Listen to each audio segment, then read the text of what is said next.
Yarın çıkacak mıymış ki?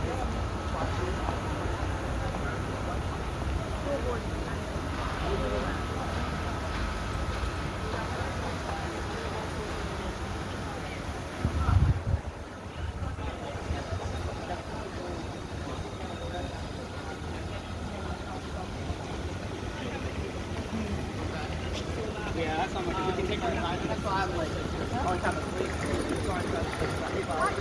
a